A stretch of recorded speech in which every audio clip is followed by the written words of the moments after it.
At the moment, we are using a very integrated social media strategy. What that means is that we are utilizing various channels just so that we are able to really encompass the entirety of an organic reach. So at the moment, what we are doing is that we are using Facebook as our main platform, and then from there, that's the way that we communicate and attract newcomers into our programs. Then we utilize LinkedIn in order to attract more donors and volunteers from the city in order to really attract more basically working people that are already established in their careers, and maybe they can, for example, volunteer in an English conversational circle and provide our newcomers with some experience there, or networking, or things like that. So our audience there is a little bit different. And then we are also utilizing now a lot of TikTok and a lot of Instagram. So we have shifted our strategy a little bit, and we have utilized TikTok right now to attract a more younger audience. So a lot of our content there is basically the same, but we shift it into more of a video format just so that we are able to attract that younger audience. And then with Instagram, for that, we're really trying to just get everyone from the London region with a lot of organizations. We follow a lot of them, and that has a lot of reach to grow as well. So that's kind of our strategy right now, as well as we have Google ads that are constantly running for every single program that we have here at the CCLC, and that has allowed us to essentially really grow as well our awareness of the CCLC and the programs that we have.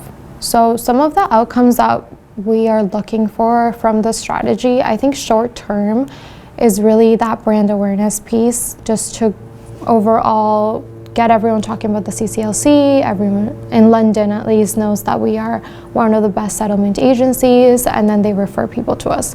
I think more on that midterm outcome, I think it's really about increasing donations, and then increasing the amount of volunteers that we have, and then increasing the amount of newcomers that come here, and then our clients that we get, which will in turn increase our funding. And then the long-term outcome as well, I think really is all about growing our funding and then growing our revenue as well. So both things are very important to us, and that's something that all the tools and all of the content that we use is really meant to essentially grow the CCLC as an organization, and that is done through funder dollars, through donations, and through revenue streams like our social enterprise. So the reason for having the strategy and for having the different audiences and the different content that aligns to each different channel was really, I think about 2 years ago, we did an assessment with an outside consultant, and we created a 5-year strategy. And one of the things that we found was that newcomers really wanted more effective ways of communication from the CCLC. So we really adapted our strategy to focus on the different audiences that we have. So that way we are able to essentially create content for newcomers, create content for donors, for volunteers, and then we're able to go into the community and showcase that, and also really bring that together into one brand, which is the CCLC. The way in which we have shifted the strategy to really change by channel is that on Facebook we showcase a lot more of our programs and a lot more of the activities and events that we are doing. So we do a lot of posts that essentially cater to that event programming and that cater to newcomers and to the things that they might be looking for. So for example, coming into a new country, you need a language assessment. So we might make more posts about that, or we might make more posts related to, for example, our job search workshops or our job fairs, or for youth programming and activities that are really targeted to help newcomers settle into London. And then on LinkedIn, we'll shift our strategy a little bit, and then we might not post as much of our programming, but we'll post a lot more client pictures. We'll post more of our volunteer callouts. We'll post more of our thank you to our donors, and we'll focus that content to really target what a potential donor might be looking for. So they might be looking for more client stories, or they're looking to actually show the impact that we're having in our community, because of course, if we're asking for a donation, they want to see the work that we're doing, so we really like to showcase that. And then our TikTok it's all video content. So we really focus on creating TikToks and creating videos that align with a younger audience. So one of the things that we recently did was our Meet the Employer job fair, which is for youth that are newcomers, that are 15 to 30 years old, and they're looking for jobs. So we created a specific video just for that, so that they could really feel like, okay, we're helping somebody that's more in this audience, more in this age range, and this way the content is really valuable, and we're creating something that they will want to engage with. They will want to come to the CCLC and really participate. I think that our social media strategy has been effective because we provide value with our clients. I am very on top of our analytics. If something is not working, I immediately try and tweak it. If something works, I try and repeat it so that we can keep that momentum going. Every single month, we're constantly improving, and we're constantly making sure that we're outdoing the last month, because we just are so rigorous about how we are performing and about always improving. So when I was first hired, we weren't that focused on the different audiences that we had. We just had basically one post for every single channel. And that just wasn't performing as well, and that wasn't providing value for everyone involved. And I think that through looking at the actual analytics themselves from each specific channel, we have been able to really kind of cut some of the waste, cut some of those filler posts, cut some of those things that just weren't performing well, and then really focusing on what provides value for each audience themselves. And I also want to thank our partners. I think we have some organizational partners that we have within the community who are really great at sharing our content, and that allows us to grow and to reach a wider audience. And then we also utilize tools to help basically automate a lot of our work, which helps us a lot as well. So basically we use a lot of scheduling tools. We utilize Later, which is a scheduling tool for Facebook, for Instagram, for LinkedIn, and for Twitter. And then that gives us around 10, 15 free posts per month. And then because we post so much, we also use Buffer. And Buffer gives us another, I think, 10 or 15 posts that we can schedule. And then Buffer we really like because it also allows us to have various pictures. So with that, we can do like a carousel of pictures. With Later, we cannot. So that gives us a little bit of freedom as well.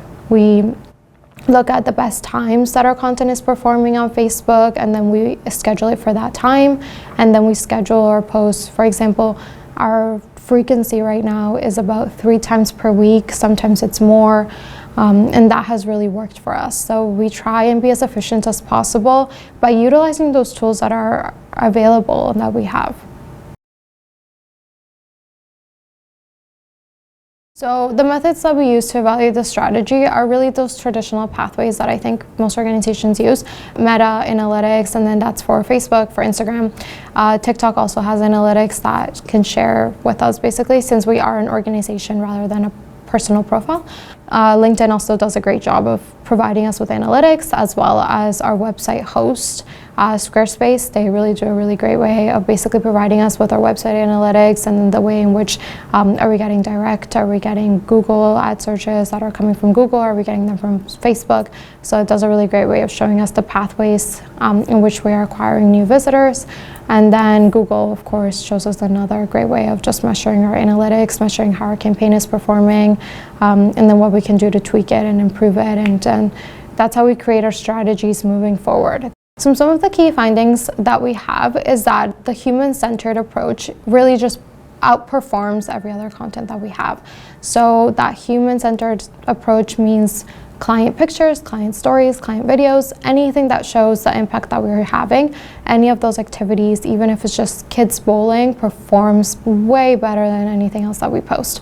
So that's something that we have found. Something that we have also found is that we have already, admittedly, this was not done, this is not part of an overall larger strategy, but I think that basically when we rebranded our website, when I first came on, I chose the blue and the CCL yellow as the main colors on the website, and that has kind of become our brand. So when we are putting out posts that have the blue and the yellow, they outperform any other post. So that has just kind of become our brand colors, and that has been something that we have applied into every other post that comes out in the future. I think newcomers really like our content because they are engaging with it, and we get a tremendous amount of reach whenever we do post something. On Facebook, we're reaching about 3,000 people on a monthly basis, and then that has really just helped organically grow our network tremendously. And then on our website, we're reaching about 4,000 visitors per month, sometimes more, sometimes less. And from that 4,000, we have around 3,000 unique visitors every month. And then LinkedIn that's a slower kind of growing group, but we have around like 115 new visitors every month. It's one of our slower, not slower, but smaller networks, but still growing. And then our TikToks are reaching around 1,000 views per TikTok, so that's a pretty good percentage at the moment. And then our Instagram, we just started posting regularly, I want to say like 3 months ago, and we have grown to 500 followers just in that time frame, so that's amazing. So yeah, those are some of the statistics. I think having a social media strategy is just essential to any nonprofit or any organization. I think that we live on our phones. We live on our computers. If you don't have a social media strategy, you're missing out on all that audience that you could be basically reaching. It takes nothing to post. You don't have to spend any money just to make a post. If you're not utilizing that, then you're missing out. You're missing out on donations. You're missing out on potential clients. You're missing out on potential volunteers. You're missing out on so many opportunities to really grow the organization and to just reach your full potential. I think that some skills that are required is obviously having somebody with a marketing background and somebody that is able to come in, assess what the organization is missing, and then also assess what pathways can be basically opened up and kind of investigated towards reaching a wider audience and then creating that brand awareness. So having somebody that has that skill set is obviously valuable, whether that's somebody in-house or whether they use a marketing firm for that. There's various pathways that you can utilize, but then also just having somebody in-house that actually can execute that strategy. I think having a skill set of at least being able to create posts and being able to write captions and having somebody in-house that can do that, I think is something that would be valuable and that allows an organization to essentially execute that. There's so many free programs that you can utilize. Canva is an amazing resource. It's basically a design software, and it's free for nonprofits, and it provides templates that you can utilize to create, for example, flyers and like social media content and posts and TikTok reels and all that stuff. So even if you have no background in like graphic design, you can kind of use Canva to create those graphics and then tweak them a little bit to fit what you need. And then your phone, like I said, TikTok already kind of provides a really great way of essentially editing those videos and putting it together. It's not perfect by any means, but if you just want something that's there, you take a quick video at an event that you have and then you create a TikTok, then you utilize that for a Facebook reel. I think you just start by posting. Post first. Make your first post. Even if you just go on Canva and pick the first template that you find and then you post that because you have an upcoming event, just post it, see how it does. And then next week you go to an event and you take a client picture, see how that does. And then you go from there. Just start by posting your first little bits of content. You don't even have to be organized at first, because you'll see that once you have that data and once you have those analytics and once you can actually like basically dissect it and see what's working, then the strategy comes together really. It is about taking stock of what things are performing well and then learning from that. I think analytics are something that is given to us for free from Facebook. So it's something that we can actually learn and then tweak it to grow the strategy. Like you don't need to be an expert at that time that you're doing it, but you can pretty much like have no experience, but you are looking, hey, like pictures did really well this month. Let's keep having pictures. Let me go to more events. Or, you know, people are only interested in a workshop that we're having. Let's post it more. Let's have it more. So I think you can really learn from that and kind of integrate those like those tweaks into your strategy to then say like our audience really likes that, this is performing well, and then from there you take a wider stock of who your audience is, and then okay, I'm getting more women aged 20 to 40 years old. They might be mothers, they might need stuff for their families, and then you can create more of that comprehensive marketing strategy, and then you create your audience personas, and then you go from there, and then you kind of elevate from that. I think at the beginning it's really learn as you go, and then you like build from that.